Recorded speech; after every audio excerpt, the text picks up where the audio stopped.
राम की नगरिया सबको जाना, राम की नगरिया सबको जाना।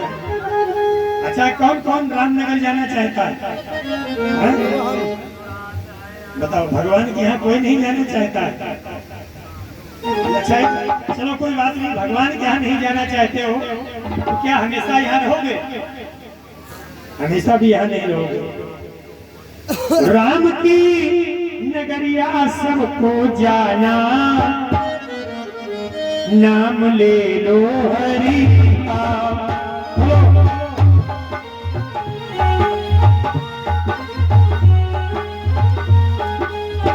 प्रभु की नगरिया सबको जाना, प्रभु की नगरिया सबको जाना, नाम ले लो हरि का। प्रभु की नगरिया सबको जाना, नाम ले लो हरि का।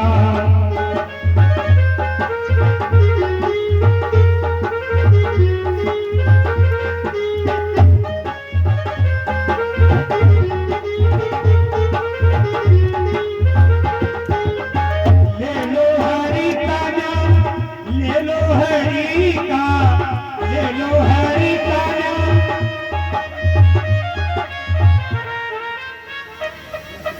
देखो काकों के मुंह से एक आवाज निकल रही है। वाह, ऐसे कैसे काम चलेगा?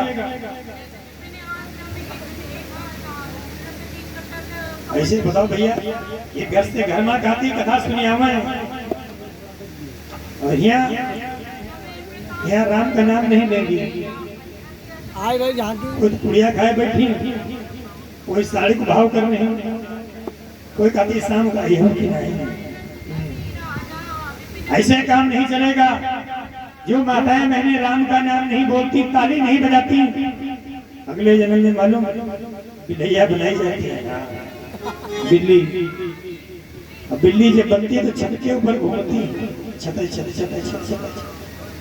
तो यहाँ सभी भगवान का कथा, भगवान की कथा सुनने आई हैं। और शाम को आज बहुत भीड़ होगी, झांकी भी आ रही है।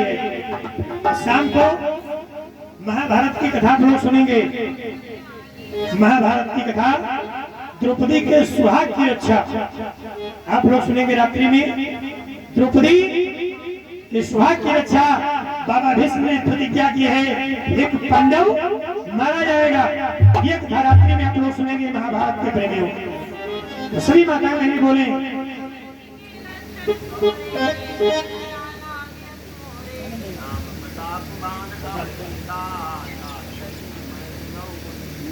देखो राम की नगरिया सबको जाना,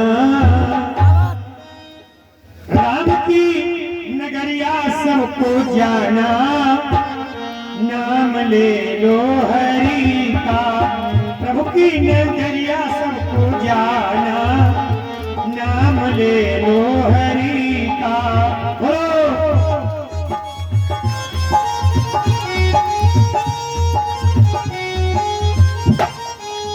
ले लो हरि का नाम, ले लो हरि का, ले लो हरि का नाम, ले लो हरि का। प्रभु की नगरिया सबको जाना, नाम ले लो हरि का। प्रभु की नगरिया सबको जाना, नाम ले लो हरि का।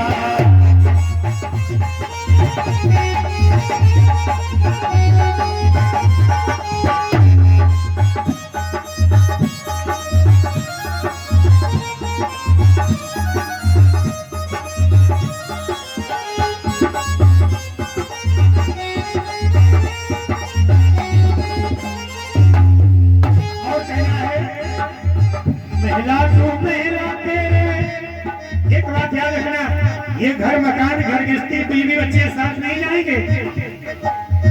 महिला तो महिला तेरे साथ नहीं जाएंगे, महिला तो महिला तेरे। अरे हमको बोलो, महिला तो महिला तेरे साथ नहीं जाएंगे, महिला तो महिला तेरे। बीबी ये बच्चे तेरे यहीं रह जाएंगे, बीबी और बच्चे तेरे यहीं रह जाएंगे, और जाए निशा को खजाना, जो पैसा जमा किया है जाएगा नहीं, जाए निशा को खजाना, नाम ले लो हरि का, जाए निशा को खजाना, नाम ले लो हरि का।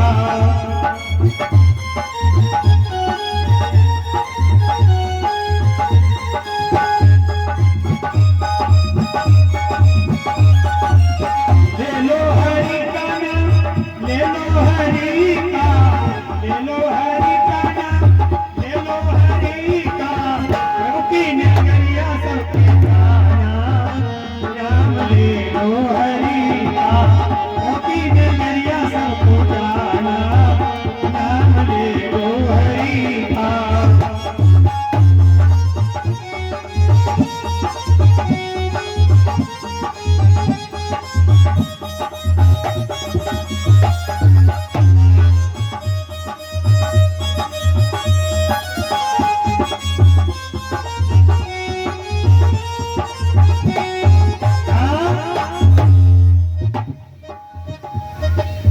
कथा के प्रेमियों, भगवान के यहाँ एक दिन सबको जाना होगा।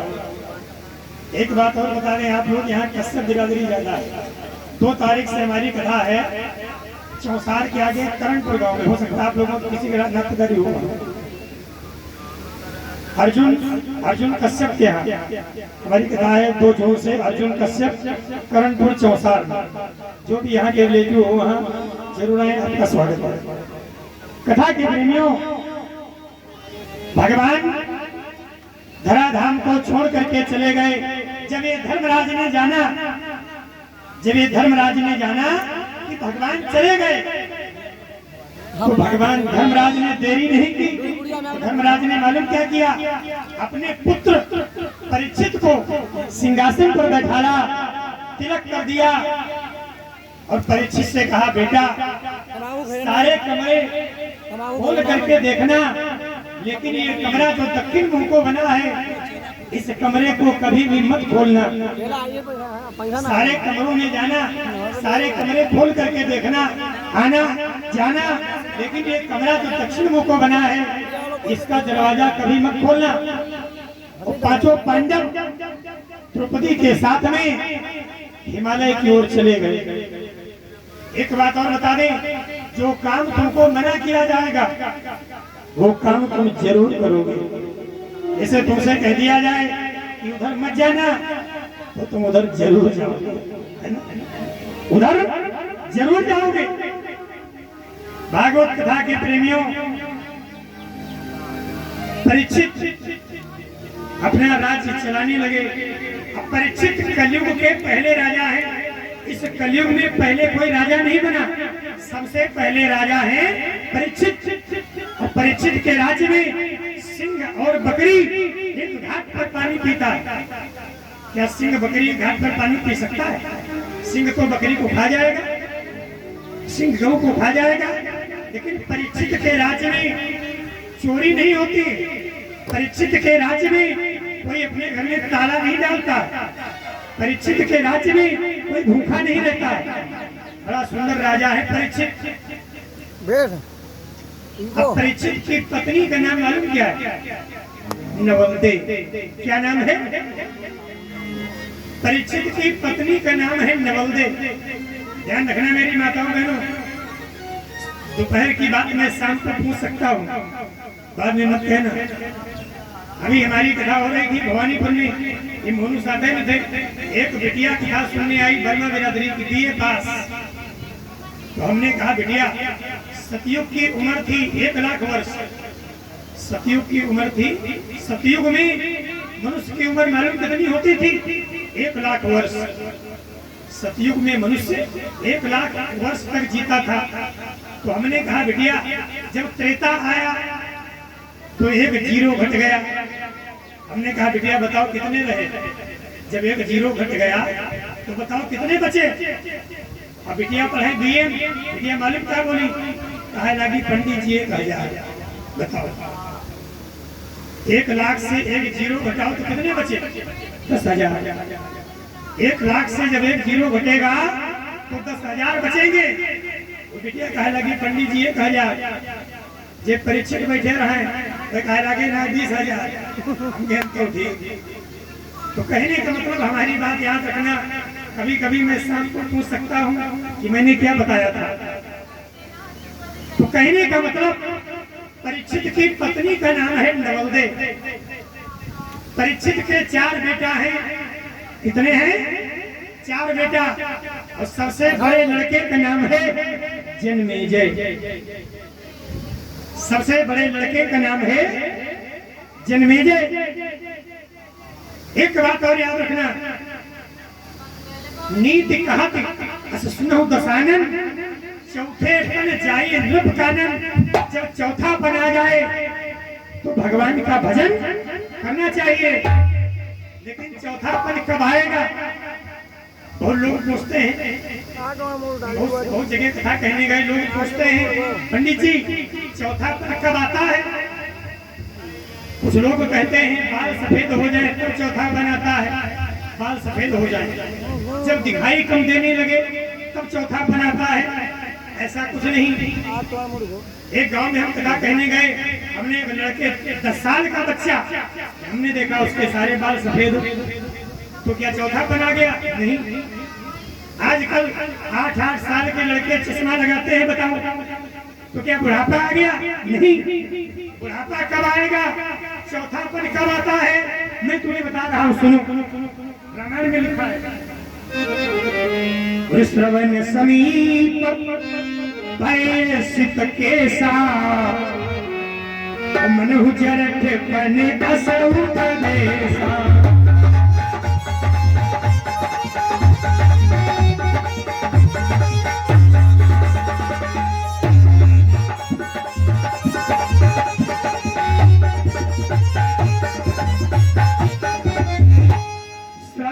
समीप भयसित केसा, श्रवण समीप भयसित केसा, मनहु जरठ पन असौ उपदेशा।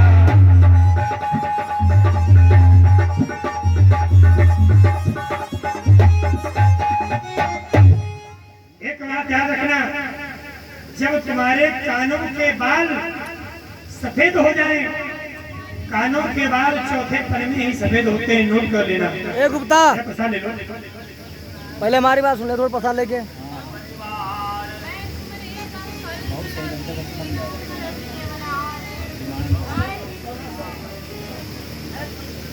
हमारे भैया महेश्वर, कितना बढ़िया नाम है, लेकिन दौड़ बढ़िया ले रहे। बोलो गोविंद भगवान की। 100 मुद्रा अर्पण की हमारे भैया महेश्वर जी ने।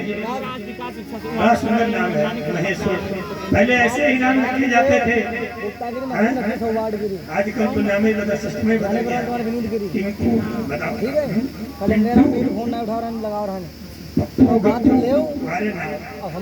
तो कथा के प्रेमियों, और 5 बार किशोर ले जाए। जब कानों के बाल देखो, कानों बाल होते हैं, हमारे किशोर ले जब तुम्हारे कानों के बाल सफेद हो जाए तो समझ लेना चौथा पन आ गया। परीक्षित ने विचार किया, अब हमारा यादव आधी उम्र निकल गई। आधी का मतलब कलयुग में मनुष्य की उम्र है 100 साल। कलयुग में मनुष्य की उम्र है 100 साल। और जब 50 साल हो जाए तो 50 के बाद में वन प्रारंभ हो जाता। वन यानी वन में जाओ, तपस्या करो। एक गांव में एक भैया मिले, बोले पंडित जी हम वन में अगर जाएं तो वहाँ खाएंगे क्या, क्योंकि वनों में कुछ है ही नहीं। तो हमने कहा चचरापुर नहीं या लखीमपुर के वन में नहीं, अगर तुम्हें वन में जाना है तो वृंदावन चले जाओ। आज भी वृंदावन में जब जाओगे तो वहाँ तुम्हें माखन मिश्री मिलेगा। एक बात और बता दूं, वृंदावन में जाकर माला जपने की जरूरत नहीं है, वृंदावन में जाकर समाधि लगाने की जरूरत नहीं है। वृंदावन की गलियों में घूम लेना ही सच्ची परिक्रमा है। वृंदावन में जाकर बिस्तर लगा करके सो जाना ही सच्ची समाधि है। तो जाना है तो वृंदावन जाओ, जहां तुम्हें कुछ करना ही नहीं पड़ेगा। भगवान का वृंदावन में